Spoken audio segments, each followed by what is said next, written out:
Hey guys, Seth Cole here, and welcome to NNSCRA Talks Wrestling. We're going to review last night's WWE pay-per-view of Summerslam, and I've looked all over the internet. I've checked out Bleacher Report, I've checked out numerous blogs, and unfortunately, the general consensus is it wasn't a good pay per view, and I have to agree with them. I really wanted to like this pay per view. The build up was good for a number of the matches, and I thought, okay, this looks like it's going to be really good potential for a pay per view. It's also interesting too. They were saying that the match or that the pay per view itself was going to take about 5.5 hours. Um, the thing started at 7, and I think it finished around 11 o'clock, so it was actually only 4 hours. And some of the reasons I'm going to get to in just a minute. And I'll say this: it started off slow, and then it got good, and then it ended flat. So we'll get into it and give you the insights of the review and what my opinions are on everything that happened. So we had the kickoff show: Sheamus versus Cesaro in their first of a best of 7 matchup. I had Sheamus picked to win. He did indeed win. Um, I just saw what we've seen for the last 3 or 4 weeks on SmackDown. Both of them were supposed to, if somebody won, they were supposed to get into, I think it was into the United States Championship title picture. I'm not certain, something like that, or I don't remember what title picture they were supposed to get into if they end up winning. Whatever the case, um, it was just a match. It was just a match between the two of them. I did expect Sheamus to win because I think Cesaro is going to have to come from behind. I think he's going to win the tournament overall, but I think he's going to have to do it from a deficit of at least 2 matches, maybe 3.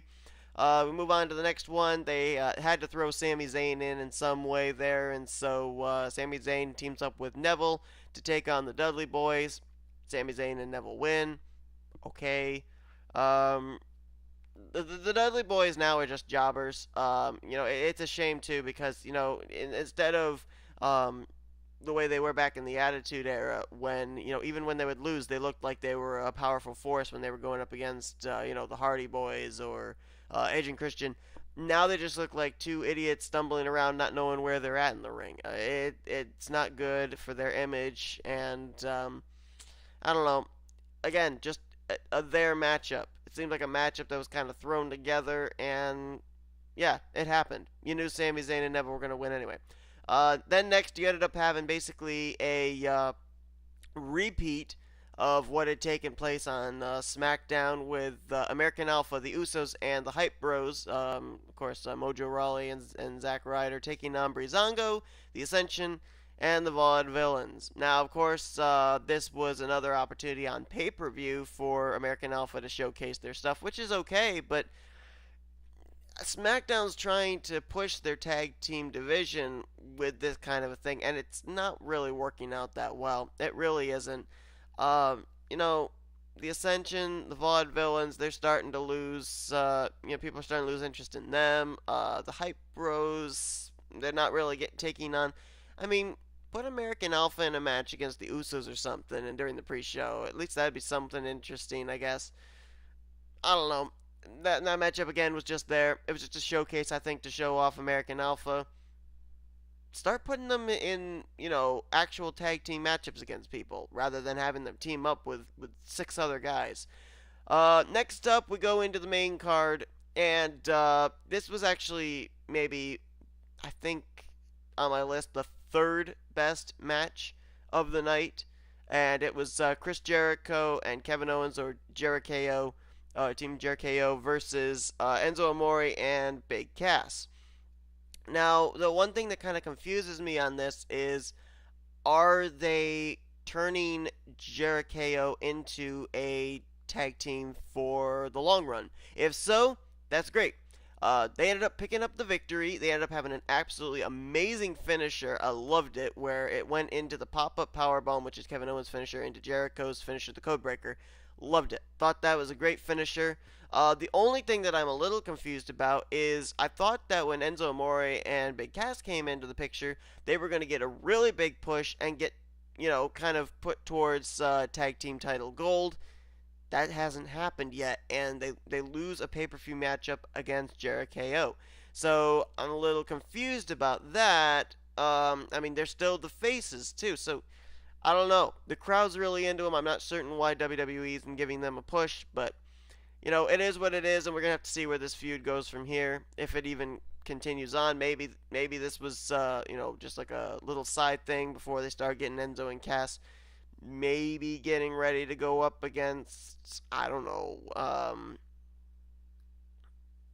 if they'd go up against the New Day now or not.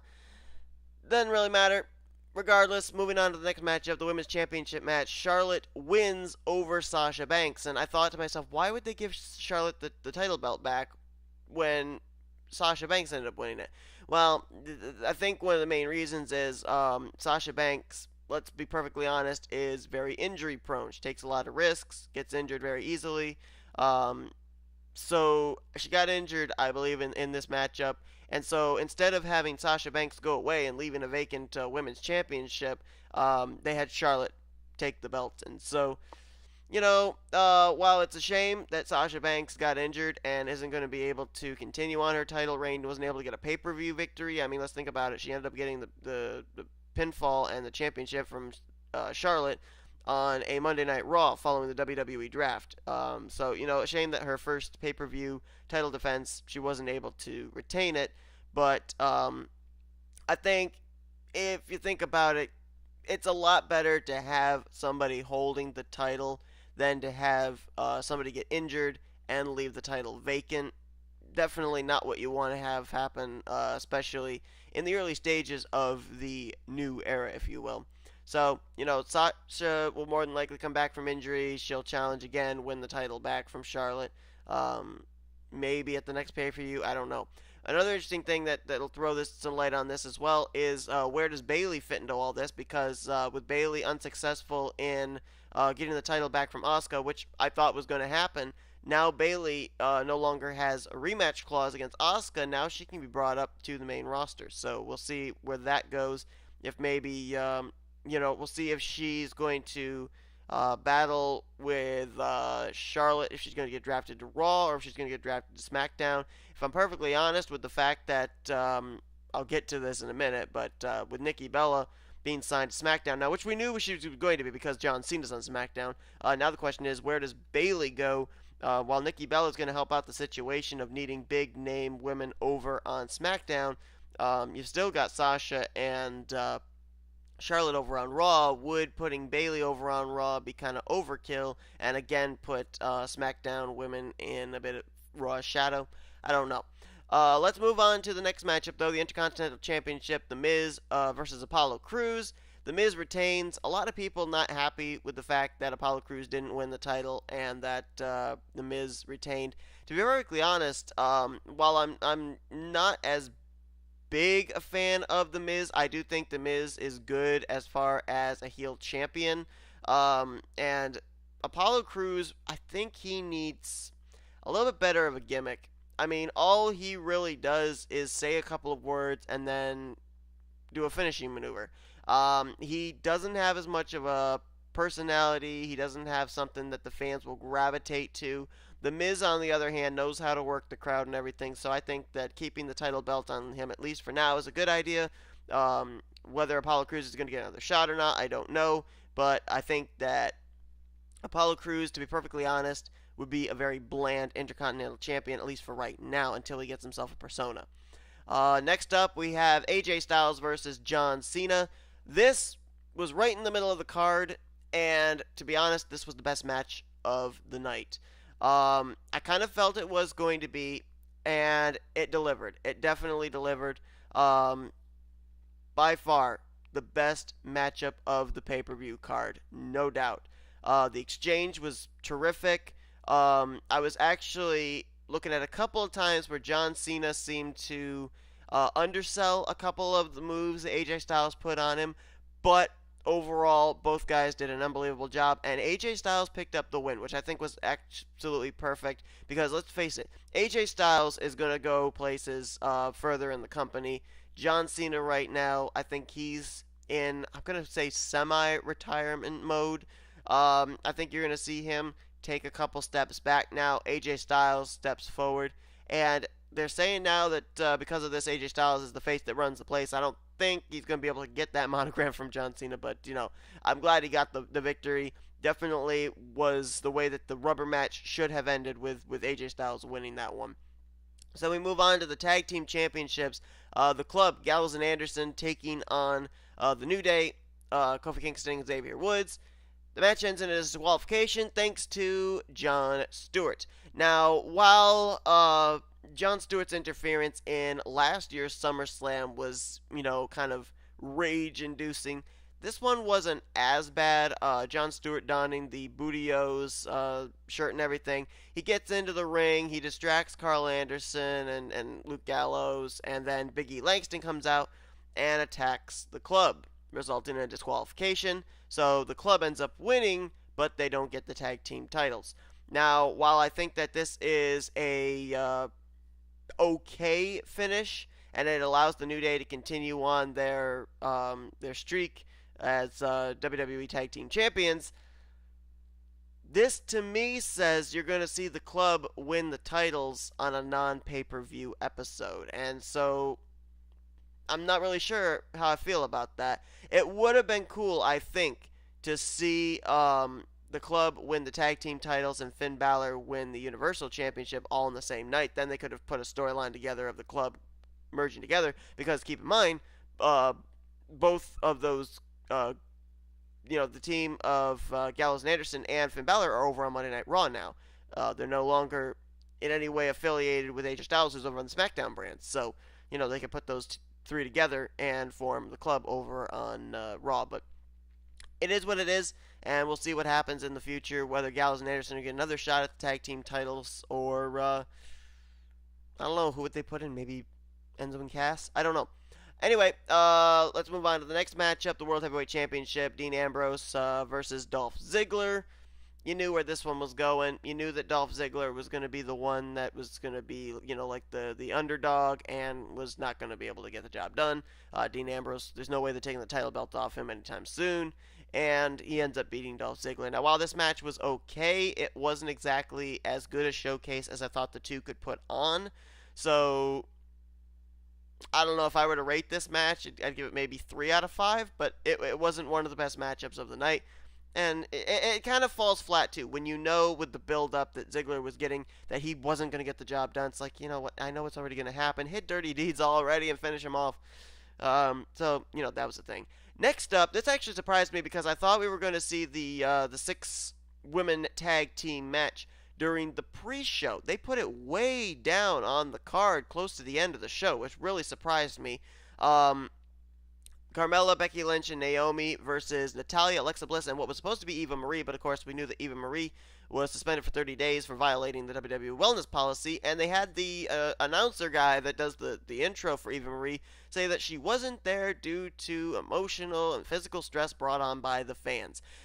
This was dumb, in my opinion, with the fact that WWE, about maybe 3-4 days before the pay-per-view, put out an article on their website that Eva Marie had been suspended from WWE for 30 days. So, everybody already knew why Eva Marie wasn't there, and then you tell them that she was not there for physical and emotional and mental stress caused by the fans. Doesn't fit. Doesn't fit at all.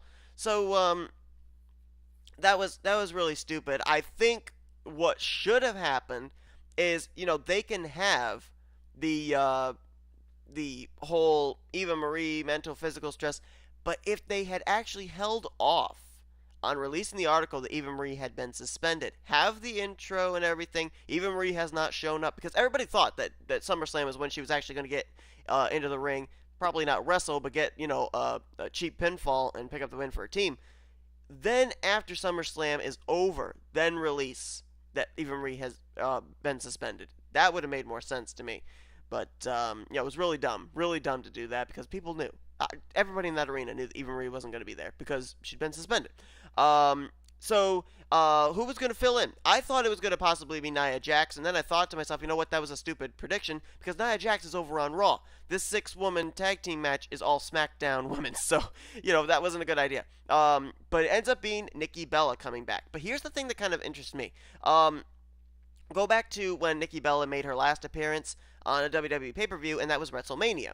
She came out and was celebrating with her sister Brie and the other members of Total Divas, who at the time were going up against Bad and Blonde. Now, Bad and Blonde were the heels, and Total Divas group was the face faction. If Nikki is coming out to celebrate with the faces, why is she then coming here in her return to SummerSlam, teaming up with the heels in this 6-women tag team matchup? That doesn't make sense to me. Becky Lynch, Naomi, and Carmella were the faces in the group. Nikki Bella's teaming up with Natalya and Alexa Bliss on the heel side. So are they going to keep Nikki Bella as a heel now with her return to the SmackDown brand, or are they going to then try and switch her face? I don't know. That didn't make sense to me that she was the one to team up with him. And David Otunga alluded to this as well, and I had to agree with him. Why was Nikki teaming up with the heels when you thought she was going to return back as a face? Now, of course, they were mentioning that Nikki and Natalya kind of broke in at the same time, trained together. Obviously, there's the Total Divas connection. I don't know. I don't know what the whole thing they're going to run with on that is, but it didn't make sense to me.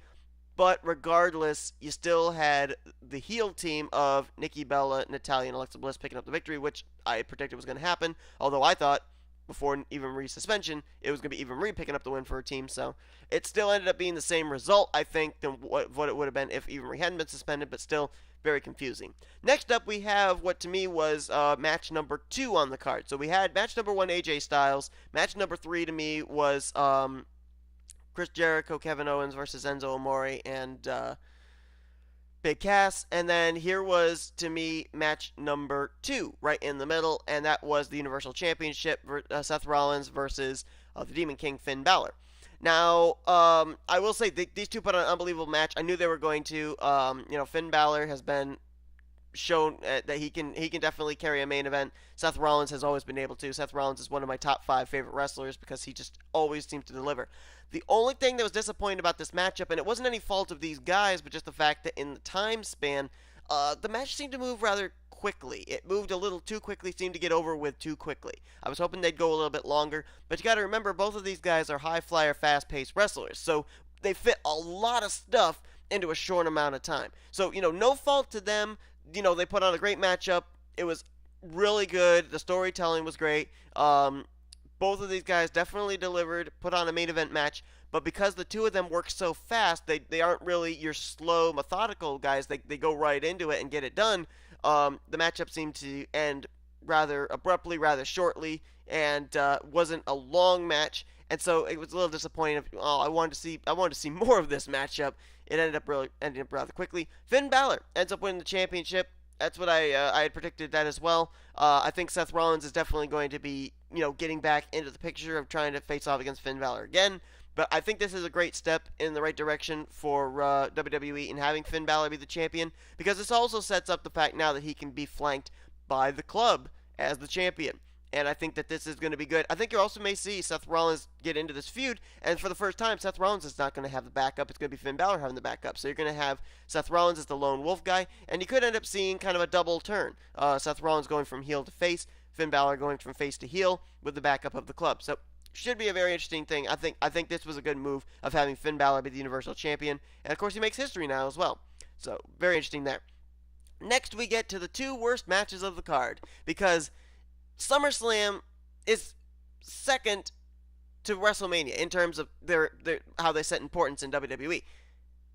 This was 2 of the worst finishing matchups I've ever seen. You wanted to end on a cliffhanger. It didn't end on a cliffhanger. So let's start first off with the United States Championship, Rusev versus Roman Reigns. I thought this was actually going to be a good matchup, to be honest with you, and it ends in a no contest. Neither, the match doesn't even get started. They attack each other at the very start of the matchup. Rusev is rendered unable to compete. Roman Reigns beats up Rusev. He spears Rusev on the entrance ramp and all that. Now, while this is good for Roman Reigns' persona of the guy that doesn't talk but beats people up, that's great. But, everybody's setting up for a matchup at the end of the night, and you don't even have it? Why? If you're going to do something like that, have it at the beginning of the matchup. Or if you're going to do something like that, Do something like that on the SmackDown leading up to SummerSlam. It didn't make sense on a pay-per-view for that to happen. I did not agree with that in any way whatsoever. And of course, now you know what this means. This means that more than likely you're going to have Roman Reigns taking on Rusev for the United States title on this upcoming SmackDown, and you may more than likely have a title change hands on a non-pay-per-view. Really dumb. Really dumb. And then we move on to the final one, the one that everybody hyped up so much. The Beast Brock Lesnar, the owner of Suplex City, taking on Viperville's Rated RKO, the Viper Randy Orton.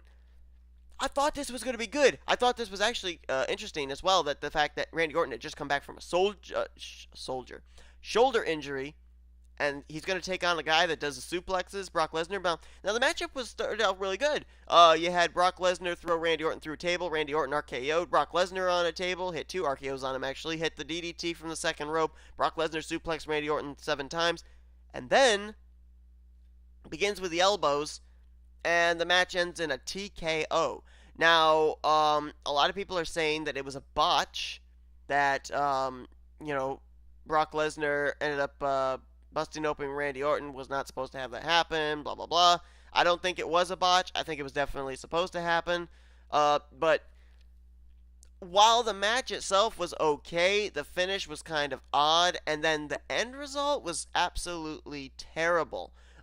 You have Brock Lesnar continuing to beat up Randy Orton. Shane McMahon comes out to stop Brock Lesnar, and Brock Lesnar F5 Shane McMahon. Now, there's a couple of things where this could go. I'll get to that in a minute. A lot of people were expecting Goldberg to come out because Brock Lesnar has called out Goldberg. Goldberg has expressed interest in coming back. We've been seeing a possible WrestleMania rematch between the two. Goldberg did not show up. Even the fans were chanting for Goldberg. Goldberg did not show up. So that was a disappointment because that would have been something that could have ended SummerSlam on a definite high note. Second thing, I had thought maybe Samoa Joe could make an appearance because there's been rumors of Samoa Joe versus Brock Lesnar at WrestleMania, but then I thought, well, wait a minute. Samoa Joe was the NXT champion going into his matchup with Shinsuke Nakamura. Nakamura won. Samoa Joe still has a rematch clause. So I don't think Samoa Joe is going to come up to the main roster yet. I kind of overstepped on that one, not thinking of the fact that Samoa Joe was the champ heading into NXT TakeOver Brooklyn 2 rather than the challenger. So I think Bayley will come up to the main roster, but Samoa Joe I don't think is going to come up yet. He's still going to, I think, take on Shinsuke Nakamura in a rematch at some point in NXT. But going back to the whole Brock Lesnar, Shane McMahon thing, while Goldberg didn't come out at SummerSlam, he has expressed interest in coming back, and with the fact that Shane McMahon gets F5'd by Brock Lesnar, who's on the Raw brand, and Shane McMahon is the SmackDown commissioner, now you might end up seeing something where Goldberg could be brought into WWE. More than likely would be under the SmackDown brand.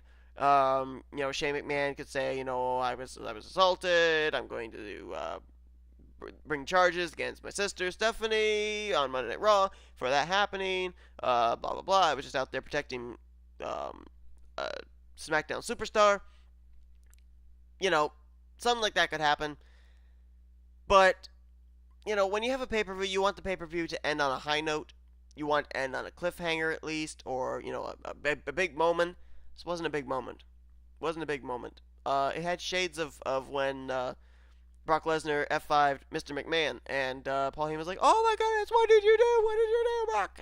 It was like, come on, it's deja vu. We've been here before. F5 and McMahon, and Paul Heyman going, yeah, not good, not a good at all.